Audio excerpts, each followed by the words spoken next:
Feliz de poder estar aqui porque realmente nós temos uma aliança em Cristo que, em nome de Jesus, vai se estreitar ainda mais porque ela é para durar pela eternidade. Então nós somos uma igreja só no reino para a glória de Deus. E eu queria compartilhar o que Deus colocou no meu coração para compartilhar com você hoje. É a resposta primeiro de uma pergunta: o que Deus quer de mim? Faça essa pergunta para si mesmo. O que Deus quer de mim? Ou melhor, você já se fez essa pergunta? O que Deus quer de mim? O que Deus quer da minha vida? O que Deus quer, o que Deus espera nesse processo todo? E aí eu quero te convidar a abrir a palavra do Senhor no Evangelho de Mateus, capítulo 13, versículo 44. Evangelho de Mateus, capítulo 13, versículo 44. Ó, o pessoal da mídia é fera, né? Já apareceu ali. Ó. Então tá bom, vou ler ali. O reino dos céus é como um tesouro escondido num campo. Certo homem, tendo encontrado, escondeu-o de novo, e então, cheio de alegria, foi, vendeu tudo o que tinha e comprou aquele campo. O reino dos céus também é como um negociante que procura pérolas preciosas. Encontrando uma pérola de grande valor, foi, vendeu tudo o que tinha e a comprou. Vamos orar mais uma vez. Senhor, nós estamos diante da Tua palavra. E na noite desse dia, Pai, nós queremos ouvir a Tua voz, nós queremos ser ministrados pelo Teu Espírito, nós queremos, ó Deus, realmente, Deus, desfrutar da presença poderosa do Senhor. Porque nós precisamos de Ti em todas as áreas da nossa vida. Essa é a nossa oração. Em nome de Jesus. Amém. Amém. Meus queridos, a resposta é simples. O que Deus quer de mim? Responda assim comigo: rendição. Então, o que Deus quer de mim? Rendição. Isso é o que Deus quer de nós. Deus espera que tenhamos uma vida rendida totalmente a Ele. Por que, Orestes? A rendição, na verdade, ela é uma entrega total. E à medida que a gente vai se rendendo ao Senhor, isso é como um caminho, de onde a gente começa a fluir no Espírito, e quanto mais você se rende, mais você desfruta do melhor de Deus. É impressionante, não é? Quanto mais a gente se rende, mais a gente desfruta do melhor de Deus. Isso é um segredo poderoso. Por isso que a palavra do Senhor fala aqui em Mateus capítulo 13, 14 a 46, que foi o texto que nós lemos, que o reino dos céus é semelhante a esse tesouro escondido em um campo. E então, um certo homem achou esse tesouro. E aí ele esconde de novo, e cheio de alegria, ele vende tudo que tinha e compra aquele campo. Olha que tremendo isso. Havia um campo, este homem, ele encontra um tesouro, e quando ele encontra esse tesouro, ele sabe, esse tesouro não é meu. Esse tesouro é do dono do campo, certo? Para eu poder ter acesso a esse tesouro, para eu poder conseguir ter esse tesouro, o que eu preciso fazer? Eu preciso adquirir aquela terra. E então o que ele faz? Ele vende tudo que tem e compra aquela terra. Porque ele entendia o valor daquele tesouro. A rendição é mais ou menos assim. Significa que você encontra esse tesouro precioso, que não é seu, ele é de Deus. E quando você encontra esse tesouro precioso que não é seu, ele é de Deus, o que você faz?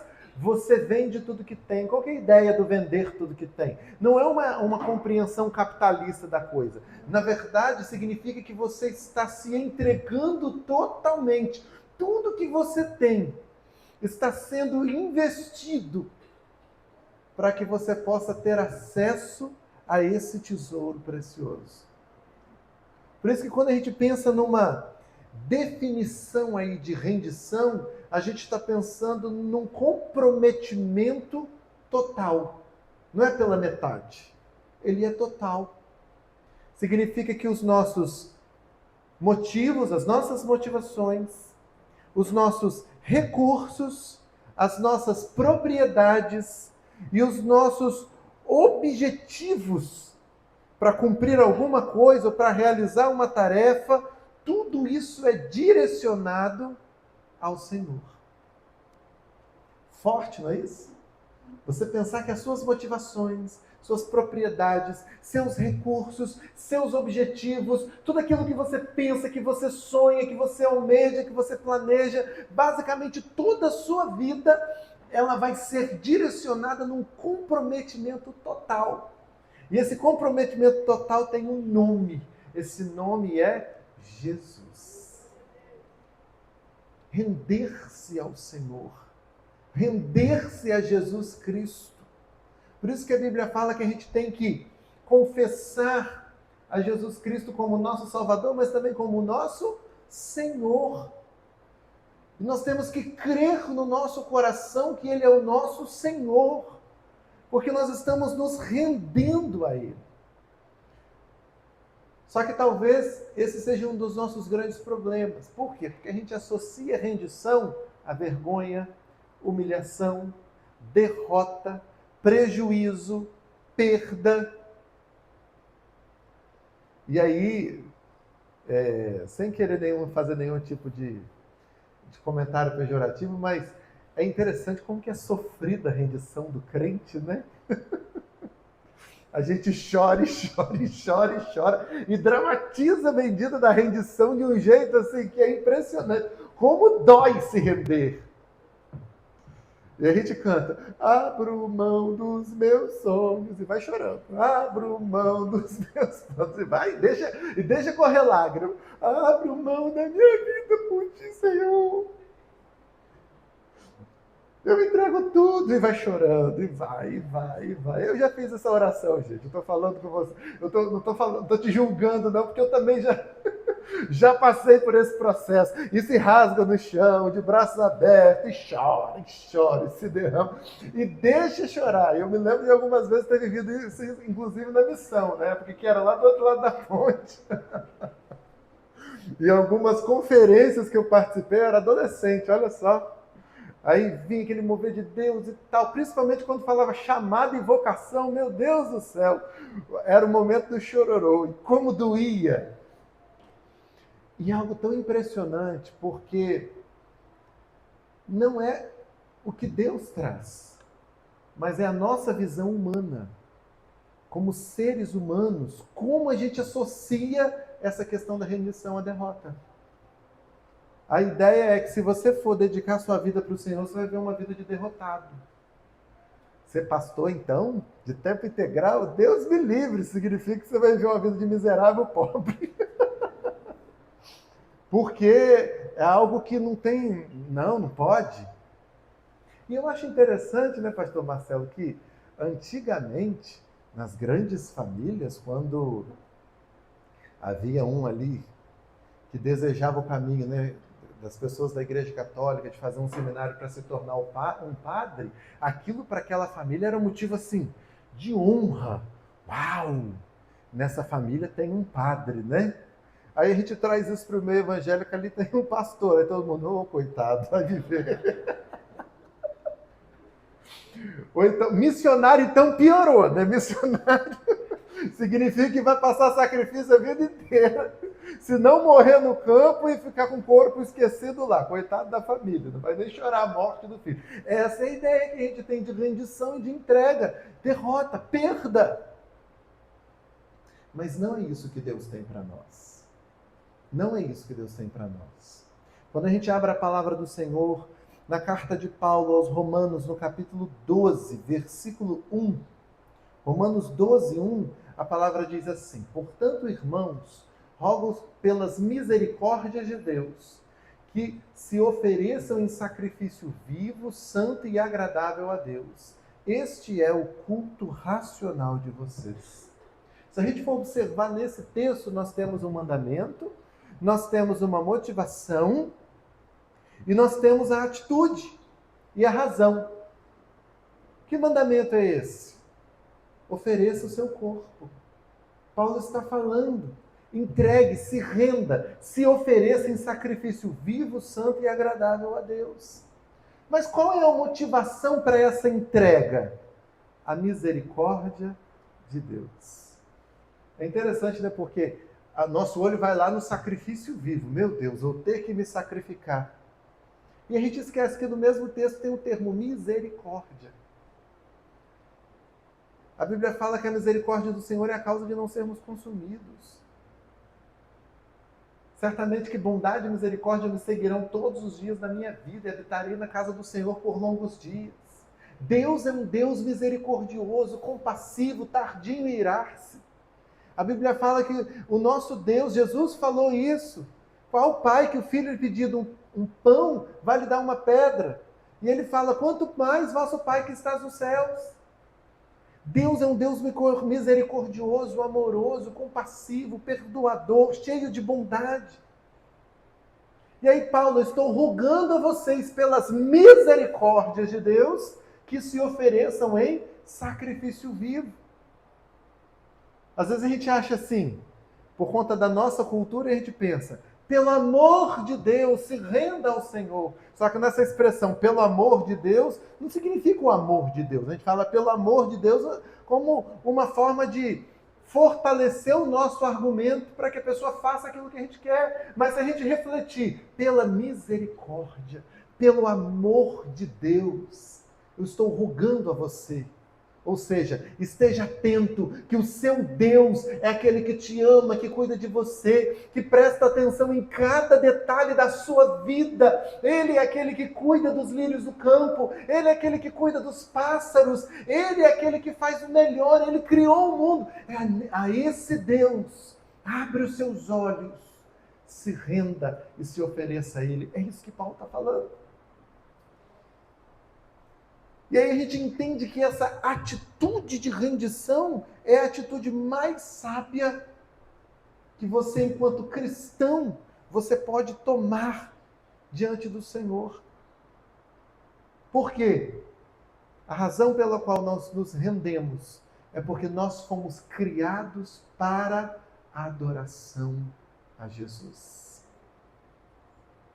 E aí quando você pensa dessa forma, você entende que, muitas vezes, nós enxergamos a rendição como algo de uma visão derrotista, de uma visão negativa, de uma visão de perda, de uma visão de dor, porque, na verdade, nós estamos com uma visão deturpada de quem é Deus. Em outras palavras, você não se rende a Deus porque você não está acreditando que o seu Deus é bom. Vou falar de novo. Você só não se rende a Deus porque você não consegue acreditar que o seu Deus é bom. Porque a partir do momento que você começar a acreditar e a confiar, o meu Deus é bom, não vai ter outra atitude a não ser se render a Ele. Reflita alguns segundos sobre isso. Você realmente crê que Deus é bom? Você realmente crê que Ele é o seu Deus? Aquele que está perto? Salmo 84:14 diz assim, porque o Senhor Deus é sol e escudo. O Senhor dá graça e glória. Não recusa nenhum bem aos que andam retamente. Será que a gente está crendo que Deus é bom? Ou a gente só está cantando no culto? Tua bondade me seguirá, Senhor. Senhor, Tu és bom, Tua misericórdia é para sempre. Nossa, a gente canta isso lindamente, mas eu estou crendo mesmo. Porque se você crê que Deus é bom, você vai entender que, à medida em que você se rende, você está acessando o melhor para a sua vida. À medida que você se dobra, você está falando, Deus, eu entendo, Tu és bom. Tu és bom. Então é o Teu jeito de governar que é bom. O Teu jeito de decidir as coisas que é bom. A Tua forma de fazer as coisas é o melhor para mim. Eu me rendo a Ti, Pai. E não é só uma vez, é todo tempo. Pai, eu me rendo a Ti, me ensina, Senhor. Me ensina a tomar decisões, me ensina a tomar atitudes, me ensina o que eu tenho que fazer, ensina-me, Senhor, o Teu caminho. Porque Tu és bom. Então eu entrego a Ti minha família, eu entrego a Ti meus negócios, eu entrego a Ti meus projetos, eu entrego a Ti minhas propriedades, meus recursos, eu entrego tudo a Ti. Ensina-me, Senhor, porque Tu és bom. E à medida que você vai se rendendo, Deus também vai se manifestando. E à medida que Deus vai se manifestando a você, você vai vendo o sobrenatural dele acontecer a cada etapa que você alcança, a cada passo que você dá. Porque ele vai te falar, faz assim. Aí você fala, como Deus? Não estou entendendo. Aí o Senhor fala para você, você não precisa entender, só faz. Aí na hora que você vai fazendo, lá na frente você vai entender, assim, uau! Como valeu a pena viver para o Senhor realmente é bom, o Senhor realmente é fiel. Eu achei que não fosse dar nada certo, mas eu me rendi a Ti. Hoje eu olho para trás e vejo, foi a melhor escolha da minha vida. Eu me recordo que quando eu vim de Belo Horizonte para o Espírito Santo, o Senhor me orientou a sair de Belo Horizonte, nos deu uma palavra e virmos para Marataízes. Servir a uma liderança, servir a uma igreja, a um grupo de pastores. Estivemos ali durante esse tempo. E nós viemos como resposta de oração. E aí um belo dia, a gente compartilhava isso como algo que Deus também nos tinha feito renunciar, porque nós também renunciamos muitas coisas em Belo Horizonte. E nesse processo de renúncia, às vezes eu compartilhava com os pastores de lá, que eram amigos meus. Aí teve um dia que um pastor, ele virou para mim e falou assim, Orestes, conta o seu testemunho então todo agora para a igreja e tal, mas posso te falar uma coisa? Eu falei assim, o quê? Não conta como se fosse uma derrota, não?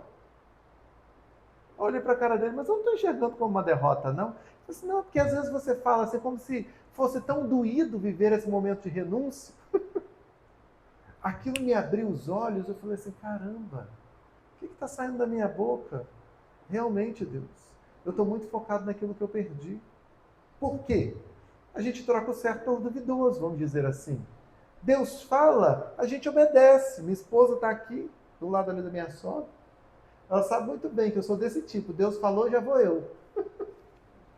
Ela fala, meu bem, como? Eu falei assim, Deus está falando, meu bem, vamos embora fazer, Deus vai prover. Deus proverá a frase da minha sogra, desde o meu casamento.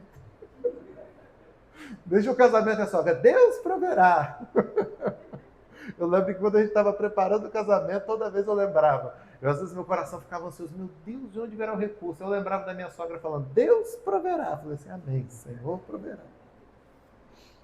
E aí, isso me abriu os olhos, voltando aqui para a história de Marataízes, me abriu os olhos para eu perceber que eu estava saindo de um lugar onde a gente tinha muitas coisas certas e muitas oportunidades. A gente estava numa grande igreja, numa cidade grande, muitas oportunidades ali, mas o Senhor nos direcionou para o interior.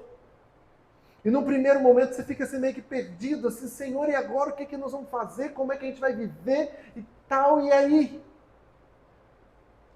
Hoje eu olho para trás, já se passaram quase 6 anos, e falo, Senhor, que escolha tremenda o Senhor fez por nós. E como foi bom viver cada fase desse processo. Como a gente aprendeu, como a gente cresceu, como realmente o Senhor nos fez ter acesso a tesouros escondidos que somente aquele que tem discernimento e entende a vida de rendição consegue capturar. Por isso que comecei lendo aquele texto que fala do homem que vendeu o campo, e vendeu tudo que tinha, comprou o campo, justamente porque ali havia um tesouro. Meus irmãos, quando você se rende a Deus, você tem acesso a esse tesouro. Esse tesouro não se resume a posses, a propriedades, não. Esse tesouro é o melhor de Deus para a sua vida. E o melhor de Deus para a sua vida é algo que o dinheiro não pode comprar. E se alguém quiser te dar, também não vai conseguir. Porque é o Espírito Santo que vai gerando dentro de você. Eu tive a oportunidade de conversar agora um pouco em janeiro. Nós recebemos um casal de primos na nossa casa lá de Belo Horizonte. Eles passaram alguns dias lá. E um belo dia a gente sentado assim em frente à praia, conversando e tal. E aí batendo papo sobre as coisas, como aconteceram. Gente, ali naquela conversa, como o meu coração se encheu de alegria, porque eu fui me lembrando de tudo aquilo que eu aprendi nesses últimos anos da minha vida. Eu falei assim, caramba, Deus, o que o Senhor me ensinou nesses últimos anos, eu poderia ter pago cursos e mais cursos. Não seria a mesma coisa, porque é o tesouro do Senhor revelado através da rendição. Por isso que a Bíblia fala que o segredo do Senhor é para os que o temem, aos quais ele dará a conhecer a sua aliança. Quando você se rende, você vai conhecendo de forma mais profunda essa aliança com Deus, você vai mergulhando mais nele.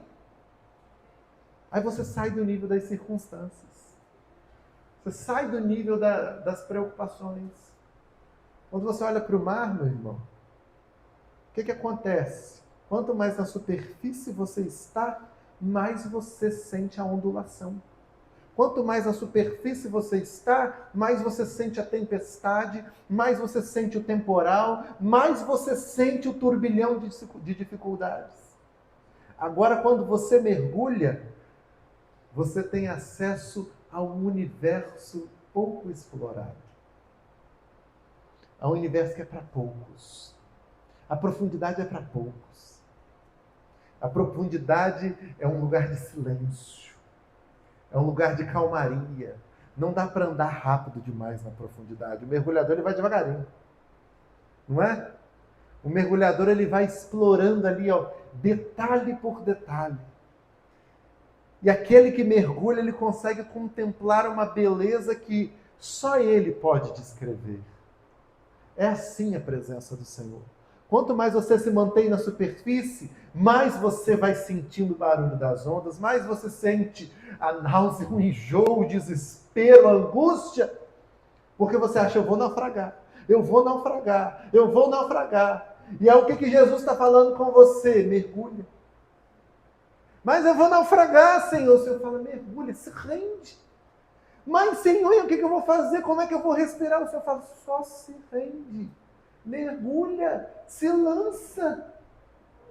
Não mergulho de Jonas, não, meu irmão. Estou falando do mergulho de se lançar mesmo.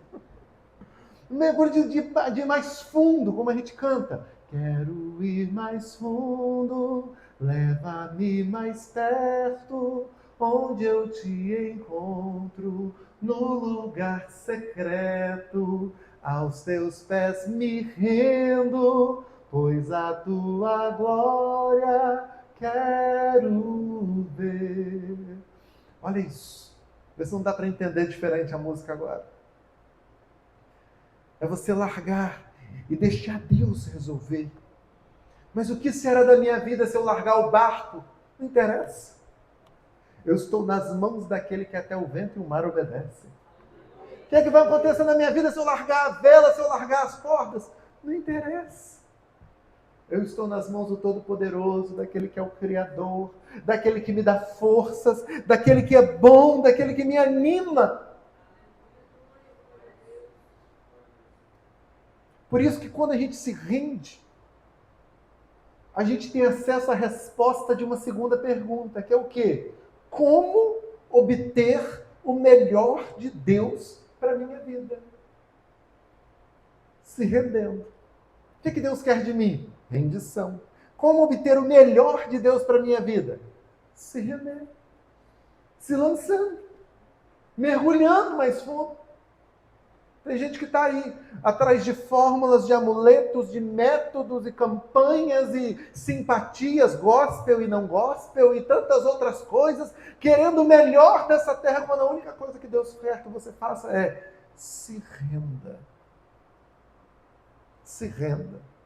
E no mundo nós vivemos, no meio cristão, muitas pessoas que se decidem por Cristo, muitas pessoas que dizem que entregam suas vidas a Jesus.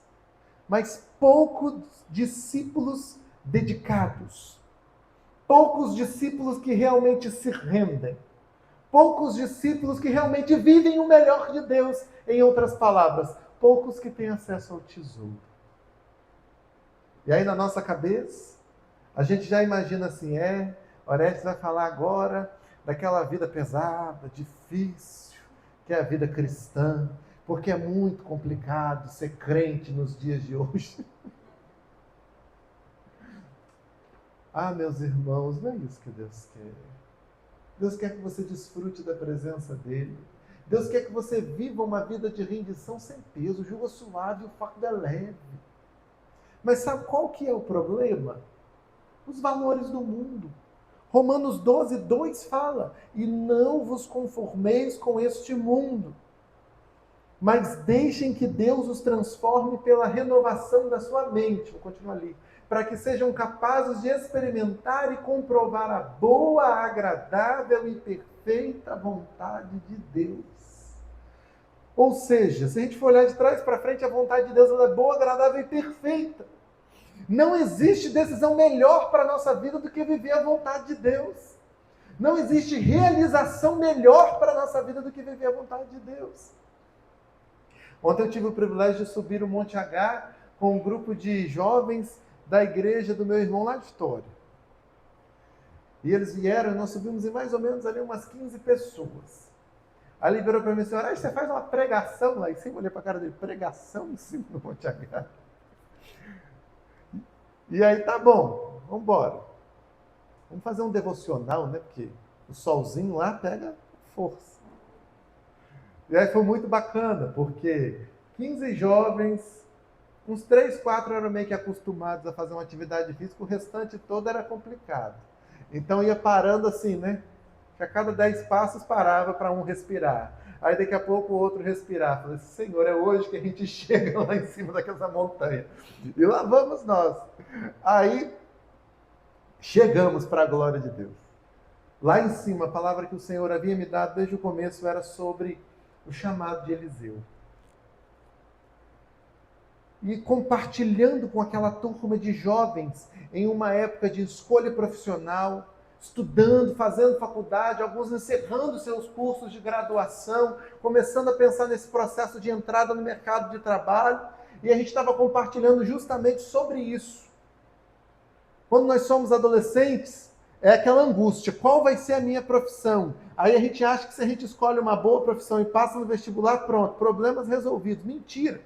Porque depois que você entra na graduação, você percebe assim, uau, que universo é esse que eu ainda não conheço? Então já bate aquela insegurança toda, que você tem que escolher qual área daquela profissão você vai continuar.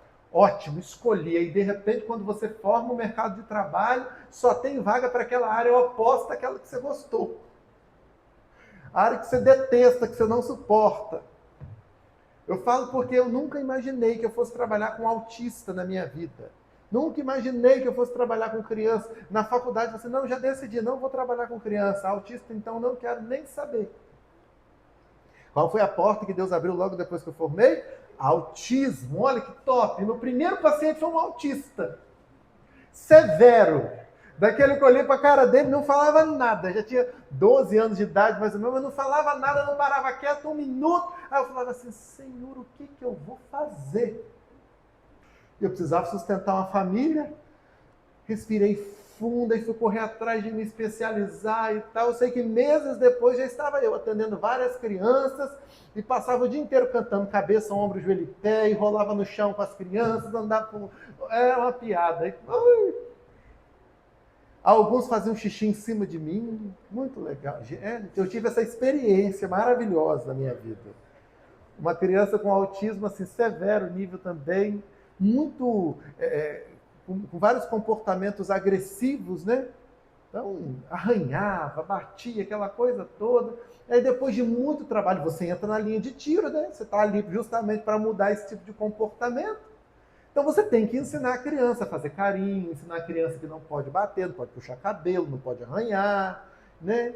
Enfim, você vai tentando. E aí era interessante, porque nesse caso eu descobri, pastor, que algumas mães, elas optavam por me contratar por conta do meu tamanho. Porque já tinha passado por vários profissionais, a maioria mulher, né? E as mulheres não ficavam com os filhos, porque eles já estavam grandinhos. Coitada, eu ficava olhando para as minhas amigas, virava saco de pancada mesmo, porque os bichinhos fechavam a mão assim e mandavam. Tinha uns assim que pegava, abria a mão, mas ia no meio do rosto, assim, ó, aquele tapa assim. Aí, como eu ficava esperto, eu segurava, né? Aí, nesse segurar para ele poder não me bater, lógico que com o pai e a mãe perto, né? Porque eu não estava agredindo a criança, mas eu segurava.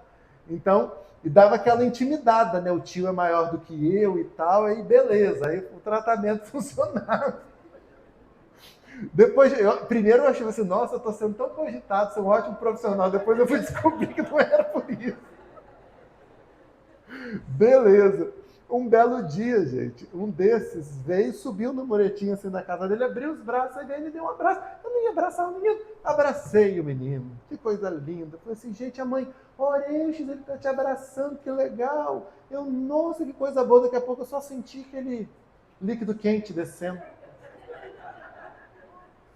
E a mãe, me desculpa. Eu falei assim, fazer o quê, né? Pelo menos eu ganhei um abraço.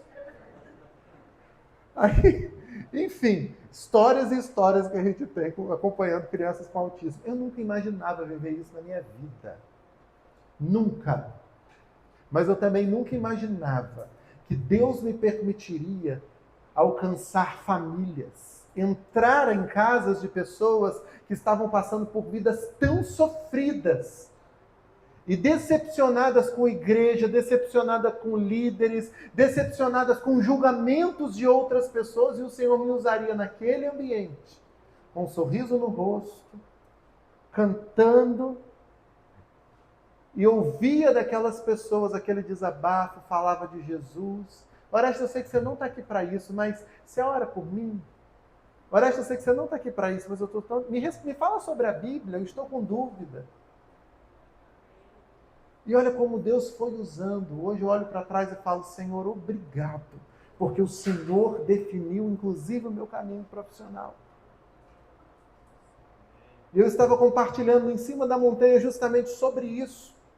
Quando Eliseu recebeu o seu chamado, a Bíblia conta que Elias só chegou e jogou a capa sobre ele. Ele largou tudo e foi seguir o profeta. E detalhe, ele falou, deixa eu só despedir do meu pai e da minha mãe, mas ele volta, ele mata os bois dele, ele usa a madeira lá do arado, faz uma fogueira, em outras palavras, faz um churrascão, distribui para todo mundo e vai seguir o profeta. Ele literalmente vendeu tudo que tinha, comprou o campo para acessar o tesouro. Ele se rendeu. Mas o que nos impede de termos isso? Os valores do mundo. E aí, 1 João capítulo 2, versículo 15 a 17. 1 João 2, o versículo 15 a 17 fala assim: não amem o mundo, nem o que nele há. Se alguém ama o mundo, o amor do Pai não está nele. Pois tudo o que há no mundo, a cobiça da carne, a cobiça dos olhos e a ostentação dos bens, não provém do Pai, mas do mundo. O mundo e a sua cobiça passam, mas aquele que faz a vontade de Deus permanece para sempre. Por isso que Paulo está falando, não vos conformeis com este mundo, mas transformai-vos pela renovação do vosso entendimento. Meus irmãos, o sistema do mundo, ele vem para nos seduzir. Através do quê? Prazer, propriedade, exposição. É isso que João está falando. Sobre esse desejo dos olhos, essa cobiça dos olhos. Sobre essa ostentação na vida, essa busca desenfreada por tantas outras coisas. Mas à medida em que você vai se rendendo, você vai abrindo mão desse sistema de influências sobre a sua mente. E é por isso que a gente às vezes não consegue confiar e acreditar que Deus é bom. Por quê? Porque nós estamos com os olhos no prazer, nas propriedades, na posição social. Em outras palavras, naquilo que o mundo pode nos oferecer. Agora, quando você tem contato com quem Deus é de verdade, você mergulha profundo, é a vontade de Deus que vem à tona.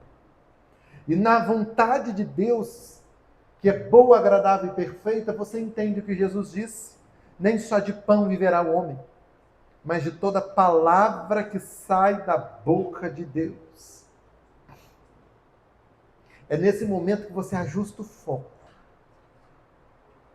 É hora de você ajustar o foco. Que nem uma câmera celular. Você aponta para tirar uma foto, ele faz uma leitura e de repente ele ajusta o foco. Não é assim? É isso que a gente tem que fazer. Renovar a mente em rendição ao Senhor e ajustar o foco. É a hora que você para, observa a sua vida como se você estivesse tirando uma foto. E aí, de repente, você foca direitinho naquilo que é certo. Em outras palavras, aquilo que realmente é a vontade de Deus, a vida de rendição vai revelar para você. Vai começar a brilhar. Aqui está o meu tesouro. Aqui está a minha preciosidade. É fácil? Não. Porque isso envolve uma batalha. Você vai lutar contra você mesmo, você vai lutar contra fortalezas na mente, você vai lutar contra coisas que você foi, ou melhor, condicionado desde quando você era novo. Desde quando você nasceu. Mas existe uma obra sobrenatural do Espírito Santo que está acontecendo. E que obra sobrenatural do Espírito Santo é essa? Eu quero ler com você Romanos capítulo 8, do versículo 5 e versículo 6.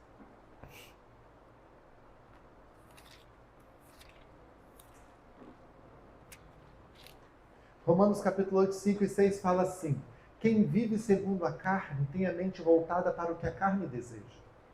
Mas quem vive de acordo com o Espírito tem a mente voltada para o que o Espírito deseja. A mentalidade da carne é morte, mas a mentalidade do Espírito é vida e paz. E aí eu te pergunto, você ainda tem dúvidas se você precisa se render ou não? Você ainda tem dúvidas se você precisa se derramar totalmente ou não?